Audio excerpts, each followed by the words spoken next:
Olá, tudo bem? Que bom que estamos juntos novamente para estudarmos a lição da Escola Sabatina.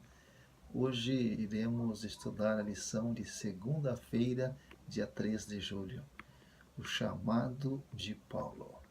Se você puder, ore comigo agora para estudarmos esta lição.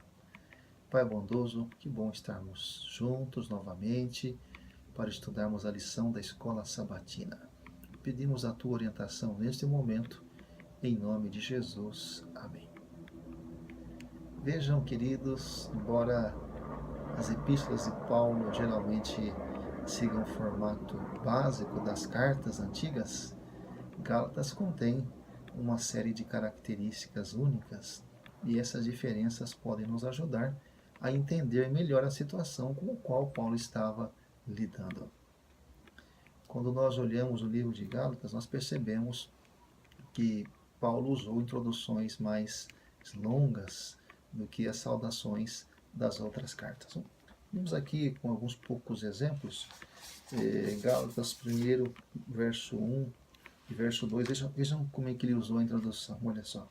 Eu, Paulo, escrevo esta carta, eu que fui chamado para ser apóstolo, não por pessoas ou por meio de uma pessoa, mas porque Jesus Cristo e por Deus o Pai que ressuscitou Jesus da morte. Todos os irmãos que estão aqui comigo mandam saudações às igrejas da Galácia. Agora, quando você olha, por exemplo, Tessalonicenses, ele usou assim, capítulo 1, verso 1. Eu, Paulo e Silas e Timóteo, escrevemos esta carta aos irmãos da igreja da cidade de Tessalônica, a vocês que estão unidos com Deus, o Pai e com o Senhor Jesus Cristo, que a graça e a paz estejam com vocês. Quando você olha, por exemplo, Filipenses, capítulo 1, ele diz assim, verso 1 e verso 2. Eu, Paulo e Timóteo, servos de Cristo Jesus, escrevemos esta carta para todos os moradores da cidade de Filipos, que pertencem ao povo de Deus e que creem em Cristo Jesus, e também para os bispos e diáconos da igreja.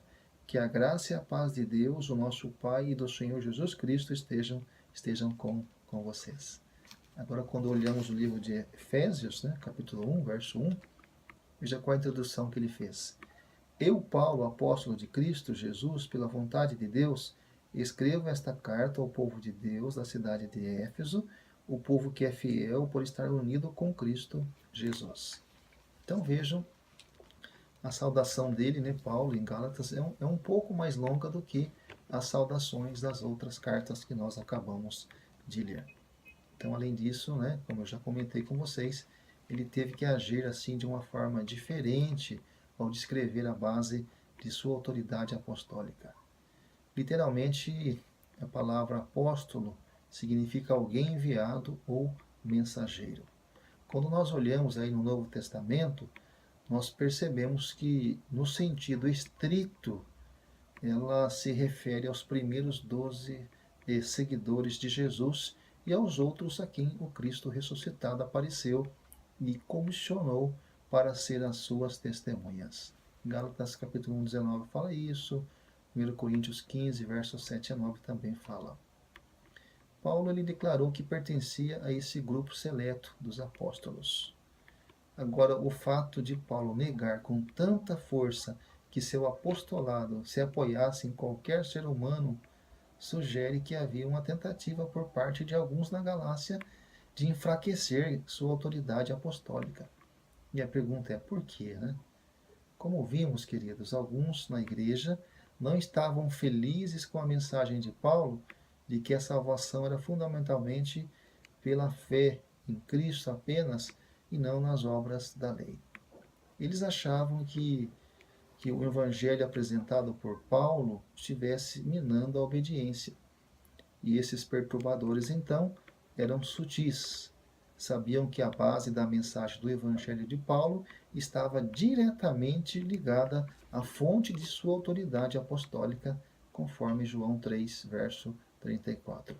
E aí, então, eles resolveram fazer um ataque poderoso contra essa autoridade. No entanto, eles não negaram diretamente o apostolado de Paulo, mas simplesmente alegaram que ele não era realmente muito importante. eles provavelmente afirmavam que Paulo não havia sido um dos primeiros discípulos de Jesus, que sua autoridade, portanto, não era de Deus, mas de homens, talvez dos líderes da igreja de Antioquia, viesse através deles, porque eles designaram tanto Paulo como Barnabé para serem missionários. Em Atos 13, verso 1 a 3, nós temos o relato desse trabalho missionário de Paulo e Barnabé, lá em Antioquia. E também alegaram, né, que talvez a autoridade de Paulo viesse de Ananias, que o havia batizado no início do seu ministério ali em Damasco, e nada mais. Consequentemente, eles argumentaram que sua mensagem era simplesmente sua própria opinião, não a palavra de Deus. Mas Paulo reconheceu o perigo dessas afirmações e defendeu imediatamente o apostolado que Deus lhe havia concedido. Eu pergunto para você agora: quais sutilezas desafiam a autoridade das Escrituras dentro da igreja? Como reconhecer esses desafios? Como eles têm influenciado o seu pensamento a respeito da autoridade da Bíblia? É para pensar, não é verdade?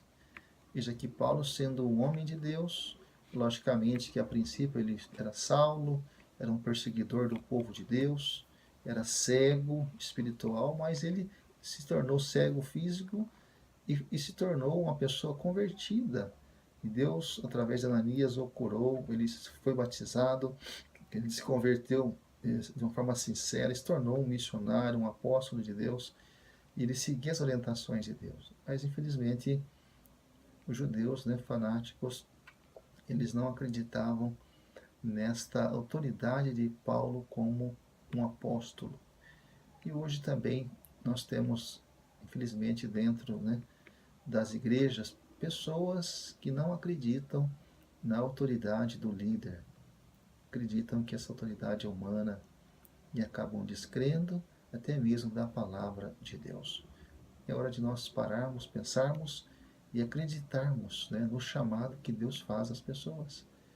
Uns para apóstolos, outros para profetas, outros para pastores, enfim, para professores da escola sabatina, outros para diretores da escola sabatina, outros para diáconos, diaconisas, Ministério da Mulher, enfim, Deus faz um chamado. E eu e você temos que exercer esse chamado de Deus, independentemente do que as pessoas vão dizer ou vão pensar. Que Deus te abençoe, meu amigo, confie nele e o mais ele vai fazer para você, tudo bem? Vamos orar então? Obrigado, Senhor Deus, por tudo que tens feito por nós. Continue nos fortalecendo nessa caminhada. Assim como o Senhor chamou Paulo para o ministério apostólico, que o Senhor possa nos chamar também para fazermos a parte que nos corresponde aqui nesta terra. Para sermos líderes em qualquer departamento da igreja, ou até mesmo sem sermos líderes, fazermos alguma coisa para o avanço na sua pregação. Nos concedas, ó Pai, a tua paz a cada dia, o teu perdão e a consagração também. Pedimos e já agradecemos por Jesus. Amém. Que Deus abençoe a todos. Um grande abraço.